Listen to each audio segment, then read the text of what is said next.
Nagaan isiniif baay'atu jaallatamoo maatii Waaqayyoo akkam jirtu? Ana obboleessa keessan Yoosef Marabbaati.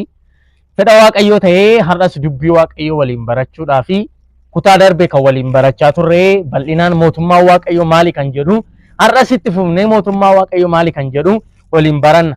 Hordoftoota YouTube chaanaalii Ifa Biyya Lafaa Waaqayyoo guddaa bara keessan eebbisu jecha namoonni baay'een karaa keessaas nu qunnamtanii nu jajjabeessaa comment, share, like, subscribe gochuudhaan nu jajjabeessaa jirtu. Ammas subscribe gochuudhaan like, share gochuudhaan akka nu jajjabeessan immoo jaalala Waaqayyootiin isin gaafanna. As stuudiyoo Ifa Biyya Lafaa keessatti argamna. Hojjettoota stuudiyoo Ifa Biyya Lafaa waliin ta'uudhaan sagantaa keenya isa guyyaa har'aa kana qabannee isiniif dhiyaanneerra jechuudha. Mootummaa Waaqayyoo maali kan jedhu kutaawwan darban keessatti ilaalaa turreera. Har'as mootummaa Waaqayyoo maali kan jedhu itti fufnee mootummaa Waaqayyoo kan jedhu kana waliin hin baranna. Tokkoffaa Qorontos boqonnaa 13 lakkoofsa 1 kaanee waliin baranna. Nan dubbisa maqaa Gooftaatiin akkana jedha. Afaan namoonni yookiis afaan ergamoonni Waaqayyoo dubbataniin dubbadhee jaalala yoon qabaachuudhaa baadhee ani akka sibiila kililchuu yookiis dibbee koshkosh jedhuun ta'e. Raajii dubbachuudhaaf kennaa qabaadhe, dhoksaa jiru hundumaa beeke, beekumsa hundumaa qabaadhe, gaara iddoo isaatii hamman bututti amantii guutuus qabaadhe. Jaalala yoon qabaachuudhaa baadhe garuu ani homaa miti. Wanta hin qabu hundumaa warra dhabaniif hiree ittiin of jajuudhaafis dhagna koo iyyuu dabarsee kenne. Jaalala yoon qabaachuudhaa baadhe garuu homaa waa'ee anaaf hin baasu jedha Phaawulos. Kadhannee jalqabna. Araara kee isa barootaaf guyyoota hundumaa dhuma hin qabne sanaaf Gooftaa keenya Waaqayyo keenya ilma keessa jaallattu Yesuus Kiristoosiin si galateeffanna. Ulfinni teessoo kee irratti siif haa ta'u. Ati qulqulluuf qajeelaa mudaa hin qabnedha. Bara baraan jiraatta. Bara kee namni mootonni lakkaa'anii bira ga'uu hin danda'an. Gooftaa si haa galatu. Araara nuu gootee ammas dubbii kee akka dhageenyuuf yeroo kana waan nuu laatteef ulfaadhu. Yeroo kanas nurkaa fuudhi. Dubbiin kee akka namaaf hin himneef sammuu namaa kan dukkaneessu sun ergamaan du'aaf mootummaan dukkanaa maqaa Yesuusiin ammaa kaasee haa diigamu. Namoonni amma dubbii kee kana dhaga'aa jiran dubbii kee kanaan maqaa Yesuusiin hiikamsi haaraan isaaniif haa ta'u. Kana hundumaa waan gootuuf ulfaadhu maqaa isa jaallattu Kiristoosiin ameen. Waaqayyo guddaa bara keessan eebbisu. Ergaa Phaawulos warra Qorontoosiif barreesse boqonnaa 13 lakkoofsa 1 irraa kaaneeti kan waliin barachaa jiru. Mootummaan Waaqayyoo maali? Mootummaan Waaqayyoo mootummaa jaalalaati. Qabxiinni har'a nuyi irratti waliin ilaallu mootummaan Waaqayyoo mootummaa jaalalaati kan jedhudha. Mootummaan Waaqayyoo mootummaa jaalalaati jechuun maal jechuudha? Jaalalli kun maalinni? Isa jedhu itti fufnee waliin ilaallu. Meeshee tokko irra deebi'een dubbisa. Afaan namoonni yookiis afaan ergamoonni Waaqayyoo dubbataniin dubbadhee jaalala yoon qabaachuudhaa baadhee ani akka sibiila kililchuu yookiis dibbee koshkosh jedhuun ta'eedha Phaawulos. Boqonnaa 12 irratti Phaawulos waa'ee kennaa wantoota garaagaraa haasa'eeti kennaawwan waldaa kiristaanaa cimsuudhaaf, waldaa kiristaanaa ijaaruudhaaf kennaman garaagaraa haasa'ee ka'ee boqonnaa 13 kana irratti immoo waa'ee jaalalaa haasa'a. Afaan namoonni yookiis afaan ergamoonni Waaqayyoo dubbatan dubbadhee jaalala yoon qabaachuudhaa baadhee ani akka sibiila kililchuu yookiis dibbee koshkosh jedhuun ta'eedha Phaawulos. Kana jechuun isaa maal jechuudha? Wanti nu ilaalaa jirru mata duree nu irratti barachaa jirru mootummaa Waaqayyoo mootummaa jaalalaatii kan jedhudha. Phaawulos immoo afaan namoonni yookiin afaan ergamoonni Waaqayyoo dubbatan iyyuu dubbadhee jaalala yoon qabaachuudhaa baadhe ani akka sibiila kililchuu akka dibbee koshkosh jedhuuti jedha. Akka dibbee koshkosh jedhuu fi akka sibiila kililchuu Phaawulos jedhu kun maalidha jenne yoo ilaalle har'ayyuu waldaa kiristaanaa keessa jira. Mootummaa Waaqayyoo mootummaa jaalalaati gaafa jennu jaalala malee namni mootummaa Waaqayyootti galuu akka hin dandeenye isa Phaawulos dubbate kanadha jechuudha. Phaawulos namni lallabeeyyuu, namni faarfateeyyuu, namni Gooftaa Yesuus Kiristoositti amaneeyyuu jaalala hin qabu yoo ta'e mootummaa Waaqayyootti galuu hin danda'u. Kennaa afaan haaraa qabaadhee jaalala hin qabu yoo ta'e ani akka sibiila kililchuuf dibbee koshkosh jedhuuti. Inni Phaawulos jedhu kun maayini? Sibiilli kililchuu fi dibbeen koshkosh jedhu kun Phaawulos jedhu kun har'ayyuu waldaa kiristaanaa keessa jira. Inni Phaawulos jedhu kuni waan hojii hafuuraa fakkaatu garuu hojii hafuuraa hin taane. Wantichi hojii hafuuraa fakkaata irra keessa isaa yoo ilaalle. Faarfannaa hojii hafuuraa fakkaatudha garuu faarfannaa dhugaa miti. Lallaba hojii hafuuraa fakkaatudha garuu lallaba dhugaa miti. Maaliif? Jaalala hin qabu. Barsiisaa hojii hafuuraa fakkaatudha garuu hojii hafuuraa dhugaa miti. Maaliif? Jaalala of keessaa hin qabu. Har'a iyyuu faarfannaan kililchu waldaa kiristaanaa keessa guutuudha. Wacuma duwwaa kan ta'e. Waan mataa miilli isaa namaaf hin galle. Waan ergaa isa dhugaa ergaa Waaqayyoo of keessaa hin qabne. Waan hubachuun isaa nama rakkisu. Faarfannaa kililchu kan ta'e waldaa kiristaanaa keessa guutuudha. Inni Phaawulos jedhu kun lallabi kililchu akka dibbee koshkoo jedhu har'a waldaa kiristaanaa keessa guutuudha. Sababiin isaa maaliif? Jaalala hin qabu waan ta'eef. Isa kanarratti hin dubbachuu barbaada. Afaan ergamoonni Waaqayyoo dubbatan iyyuu dubbadhee jaalala yoon qabaachuudhaa baadhee ani akka sibiila kililchuu yookiin dibbee koshkoo jedhu kuni har'a iyyuu jira jechuudha waldaa kiristaanaa keessa. Maaliif yookiin immoo waldaa kiristaanaa keessatti hojiin hafuuraa maaliif akka waan sibiila kililchuu ta'e akka dibbee koshkoo jedhu maaliif ta'e jedhee gaafan ilaalu wantoota tokko tokko nu bara. Har'a lallabni waldaa keessaa baay'een isaa lallaba gara gooftaatti nama butu miti. Lallaba gara gooftaatti nama deebisu miti. Lallabni kun baay'een isaa har'a maal ta'e waa'ee qabeenya biyya lafaa waanuma dachetti waan gadi nama gototu. Sun maaliif ta'e? Tokko namoonni lallabumaaf iyyuu hiika ga'aa waan hin laanneef. Lallaba jechuun ergaa Waaqayyo nama keessa kaa'e karaa ittiin yaadu Waaqayyo inni dhugaan mul'atu ture. Karaa ittiin namni yaada isaa dubbatatu tun taane karaa ittiin namni fedha isaa raawwatatu tun taane karaa ittiin yaadu Waaqayyo inni dhokataan mul'atudha. Yaada Waaqayyo isa keessatti arginu faarfannaa caalaa raajummaa caalaa hundi isaanii achi keessaa ba'an waan ta'eef dubbii Waaqayyo keessatti argina yaada Waaqayyo. Kadhanni hojii hafuuraa fakkaatee hojii hafuuraa hin taane jira. Tokkoffaa Qorontos boqonnaa 13 lakkoofsa 1 kanarratti lakkoofsa 1 amma 3 irratti isa jiru kanarratti Phaawulos kennaawwan hafuuraa gurguddoo 6 kaa'e. Kennaawwan hafuuraa gurguddoo 6 dubbata. Isaan kanan gabaabsee dubbadhee xumuruu yaada. Kennaawwan hafuuraa 6 dubbatee garuu isaanuma kanayyuu qabaadhe jaalala yoon qabaachuudhaa baadhe ani akka sibiila kililchuuti jedha Phaawulos. Isa kanan gabaabsee dubbachuu yaada. Kennaawwan hafuuraa Phaawulos dubbatu. Inni tokkoffaan afaan hin beekamneen dubbachuu yookiin afaan ergamoonni Waaqarraa dubbatan hin dubbachuu. Inni kun kennaadha. Yeroo baay'ee waldaa kiristaanaa keessatti wanti ifa namaa hin taane hafuura qulqulluu inni jedhuu fi afaan haaraa inni jedhu yeroo baay'ee warrumti waldaa keessaa hubatan warra Gooftaa Yesuus Kiristoositti naman warra hafuura qulqulluu hin qabne duwwaa ta'an utuu hin taane warrumti waldaa keessa jiraatan waggaa meeqa waldaa kiristaanaa keessa deddeebi'an iyyuu hafuurri qulqulluun maalidha afaan haaraa maalidha jedhu adda baasanii hubachuudhaaf rakkisa. Isa kanan xinnoo ishee isin hubachiisuu yaala.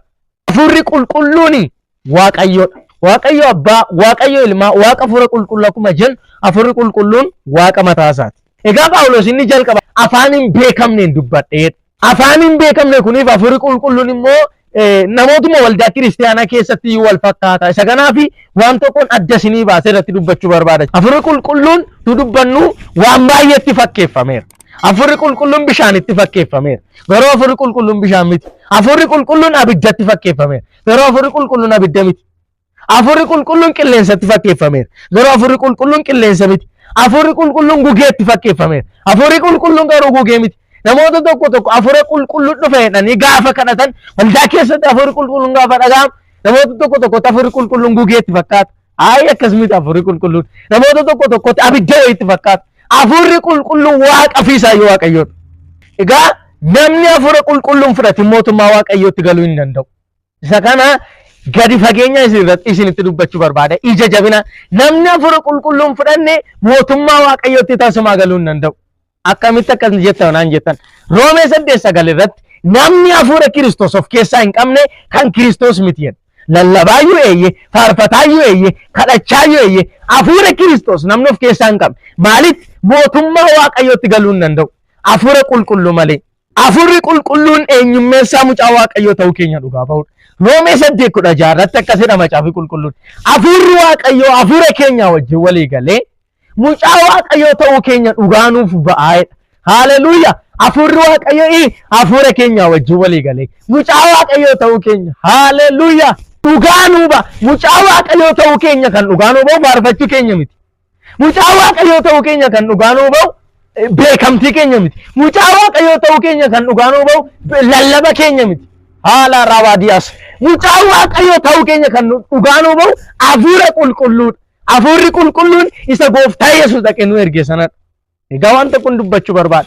Gooftaa Yesuus Kiristoos gaafa deebi'ee dhufu faarfannaa keenyaan nu beekamti. Lallaba keenyaan nu beekamti. Ilma koo ilaa isa qeesiidha inni, ilaa isa lubaadha inni, ilaa wangeelaawwiidha inni, ilaa faarfataadha jedhatu hin taane hafuurichaan namoota addunyaa kanarra biiliyoonaan jiraatan hedduu keessaa warra hafuura isaa of keessaa qaban ilaa ijoollee kootiin jedha. Kanaaf mallattoon hafuura qulqulluu mallattoon kan Kiristoos ta'uu keenya hafuura qulqulluudha. Egaa afaan haaraan immoo maal? Afaan haaraan kennaadha yookiin afaan hin beekamne kun kennaadha jechuudha. Kennaan immoo hafuura qulqulluu akka jaallatetti namaaf kenna. Afaan haaraan Phaawulos dubbatu kun milikkita nama amane tokkooti. Isa kana irratti dubbachuun barbaada. Afaan ergamoonni Waaqayyo dubbatan dubbadheenni Phaawulos jedhu kun milikkita nama amane tokkooti. Namni amane tokko wantoota inni qabaachuu qabu keessaa isa tokkodha. Gooftaa Yesuus Kiristoos Maarqos 16:17 irratti akkasidha. Warra anatti amanan biratti milikkitoonni kun hin argamu. Warri anatti amanan kun maqaa kootiin hafuurota hamoota hin baasu. Afaanota haaraadhaan isin dubbatu. Bofa yoo qaban yookiis waan nama ajjeesu yoo dhugan isaan hin miidhu. Harka isaanis warra dhukkubsatan irra hin kaa'u. Isaanis hin fayyu. Ilaa 17 magajjallaasaa irratti afaanota haaraadhaan isin dubbatu jedha. Gooftaatu dubbate kan. Egaa namni amane tokko hundumtuu afaan haaraa dubbata jechuu miti. Milikkitoota isaa keessaa tokkodha. Garuu dhaabbata amantaa tokko keessatti dhaabbata gooftaa Yesuus Kiristoosiin bakka buute biyya lafaa jirtu keessatti yoo xiqqaate afaan haaraan eeyyamamuu danda'uudha qaba. Yoo xiqqaate afaan haaraan tokko jiraachuudha qaba. Dhaabbata amantaa bakka buute gooftaa Yesuus Kiristoosiin bakka buute isa kana jajabinaan dubbata.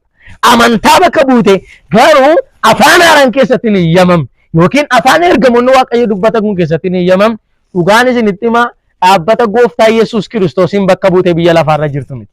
Sababiin isaa milikkinni hafuura qulqulluu keessa tokko afaan haaraan jiraachuudha. Afaan haaraan hin jiru waldaa kiristaanaa tokko keessa namni yaa'ee madaqee yaa'ee galataanaan hafuurri qulqulluun hin jiru jechuudha. Hafuura qulqulluun hin jiru taanaan immoo gooftaan nu beeku. Akka isa dubartoota kurnan warra ibsaa isaanii qabsiifatanii dhufaatii misirroo eeganii garuu ibsaa qabu cuunfaa ejersaa warra hin qabne san. Ibsaan sun dubbii Waaqayyooti. Maqaa Waaqayyoo Abbaa, maqaa Waaqayyoo Ilmaa kana hafuura qulqulluu enna ta'uu danda'a. Garuu hafuurichi nu keessa hin jiru taanaan nuyi mootummaa Waaqayyoo dhaaluu hin dandeenyu. Jarri suni ibsaa qabu cuunfaa ejersaa hin qaban. Ibsaan sun dubbii Waaqayyooti. Sababiin isaa Daawiti dubbiin kee miilla kootiif ibsaadhaa waan jedhuuf. Cuunfaan ejersaa sun immoo hafuura qulqulluudha. Warri dubbii Waaqayyoo of keessaa qabaatanii hafuuricha of keessaa hin qabne mootummaa Waaqayyootti galuu hin danda'an. Gara xumuraatti isinii fidaan jira. Egaa mootummaa Waaqayyoo kuni mootummaa jaalalaati. Phaawulos immoo waa'ee kana irratti kennaawwan hafuuraa qabaatee hin qabu yoon ta'e jaalalaa seedhu haasaara. Kanaaf namni tokko mootummaa Waaqayyootti galuudhaaf hafuura qulqulluu of keessaa qabaachuutu isa irra jiraata. Waaqayyo Abbaan karaa Yesuus Kiristoos nu beeka. Karaa Yesuus Kiristoos nu beeka. Kiristoos Yesuus immoo karaa hafuura qulqulluu nu beeka. Hafuura qulqulluu of keessaa hin qabnu taanaan Yesuus Kiristoos nu beeku. Yesuus Kiristoos biratti hin beekamne taanaan immoo karaan ittiin Waaqayyo nu beeku karaa ilma isaa waan ta'eef Waaqayyo Abbaanis nu beeku jechuudha. Kanaaf mallattoonni mucaa Waaqayyo ta'uu keenya mul'isu hafuura qulqulluudha jechuudha. Egaa Phaawulos afaan haaraa kana iyyuu qabaatee jaalala hin qabu yoon ta'eef inni kun isa tokkoffaa Phaawulos dubbatu gara isa lammaffaa tacheef. Inni lammaffaan Phaawulos kennaawwan hafuuraa ja'an dubbatu keessaa inni lammaffaan Phaawulos dubbatu kennaa raajii qabaatee. Inni kun har'a waldaa kiristaanaa keessatti hooti ta'ee isa mul'ataa jirudha. Raajii jechuun waan bor ta'u tokko har'a dursee kan dubbatudha. Phaawulos kennaa raajii iyyuu qabaatee anaan na dhiba gaafa Phaawulos akka jedhu. Afaan haaraa qabaatee guutuu fi mootummaa Waaqayyoo keessatti. Ammas immoo isa kanaan immoo guutaa fi raajii iyyuu qabaateedha. Kennaa raajii dubbachuu qabaateedha. Har'a waldaa kiristaanaa keessatti ho'ee kan jiru, dinqii ta'ee kan jiru, miiraakilii ta'ee kan jiru raajii. Inni kun kennaa Waaqayyoo kennedha. Kennaa hafuurri qulqulluun kennedha. Garuu isa kana iyyuu qabaadhe raajii iyyuu dubbadhe warra raajicha dhaggeeffachuuf nu warra raajii barbaadu miti. Nu warra raajii barbaadu duwwaayyuu miti. Nu warra ganamaa galgala raajii dheebotu duwwaa miti. Raajii ma warri dubbatan iyyuu jaalalan qaban yoo ta'e isa kanan dubbachuu barbaada. Kennaa raajii dubbachuu qabaadhe ishi isa sadaffaa kanaan guutaa fiila. Inni sadaffaan Phaawulos dubbatu immoo akkasit. Dhoksaa jiru hundumaa beekee. Ishi kenna dhoksaa jiru hundumaas immoo beekee jaalala yoon qabaachuudha baadha. Mootummaa Waaqayyootti galuu hin danda'udha Phaawulos. Mootummaa Waaqayyoo keessatti jaalala waan ta'eef kan barbaadamu. Ishi safuraffaa kanaan guutaaf ila. Beekumsa hundumaa qabaadhe. Amma immoo Phaawulosiin maltii professional jechuun ni dandeenya. Phaawulos nama hayyuudha jechuun ni dandeenya. Isa kanaanis guutuuf hidhiidhi. Inumatti daddabala Phaawulos. Mootummaa Waaqayyoo keessatti garuu ammayyuu guutiniifiif jira. Ishi isa shanaffaa kanaan guutaaf ila. Amantii guutus amma gaara iddoodha. Ammanii gaara iddoo isaatti amma buqqisutti amantii guutuu qabaadhe. Unnaa ajaa'ib. Sababiin isaa Gooftaa Yesuus akka jedhee ture. Amantii ija sanaa ficaatuu qabaattanii jedhe. Phaawulos immoo maal jedhe? Amantii guutuu qabaadhe jaalalan qabu yoon ta'e. Baay'ee nama dhiba. Mootummaa Waaqayyoo jaalala malee itti galuu hin danda'amu. Ishii isa jaaffaa Phaawulos dubbate waanan qabu hundumaas warra dhabaniif hire. Wantan qabu hundumaa immoo warra dhabaniif hire. Ittiin of jajuudhaafis dhagna kooyyuu dabarsee kennee jaalala yoon qabaachuudhaa baadhee homaa waa'ee anaa fi hin baasuu jedha Phaawulos. Egaa walittan isinii qaba. Mootummaa Waaqayyoo mootummaa jaalalaati kan jedhu waliin barachaa jirra. Phaawulos immoo kennaawwan afuraa gurguddoo ja'a dubbatee jaalalan qabu yoon ta'e mootummaa Waaqayyootti galuu akka hin dandeenye haasa. Homaa waa'een baasu jedha. Inumaayyuu mootummaa Waaqayyootti hin galuu duwwaatu hin taane homaa hin baasu. Faarfachuun kee homaa hin baasu. Lallabuun kee homaa hin baasu. Kadhachuun kee homaa hin baasu. Maal malee jaalala malee jechuu barbaade. Kanaaf kennaawwan afuraa gurguddoo sana jaanan daddafee si yaadachiisee xumura. Inni tokkoffaan kennaa afaan hin beekamne dubbachuu. Inni lammaffaan kennaa raajii dubbachuu. Inni sadaffaan kennaa dhoksaa jiru hundumaa beeku. Kunis kennaadha waan ta'eef. Inni afuraffaan beekumsa hundumaa qabaadheera Phaawulos.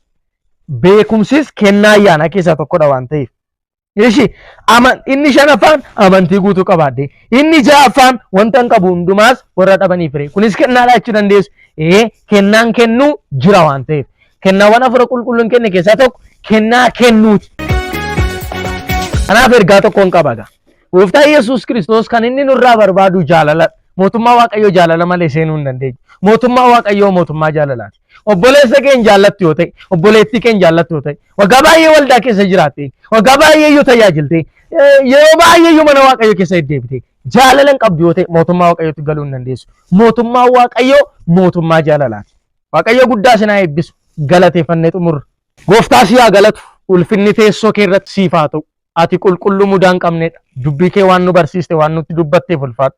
Dubbii keetti qabamanii akka jiraataniif yaa Waaqayyo namoota dubbii kee kana dhagaa jiran ayyaana isaaniif baay'isi. Kana hundumaa gootee waan raawwattuuf si haa galatu.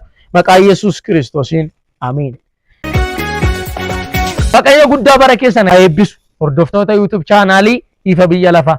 Namoonni maatiin ta'in jirtan subscribe gochuudhaanii maatii YouTube chaanaalii Ifa Biyya Lafaa ta'a.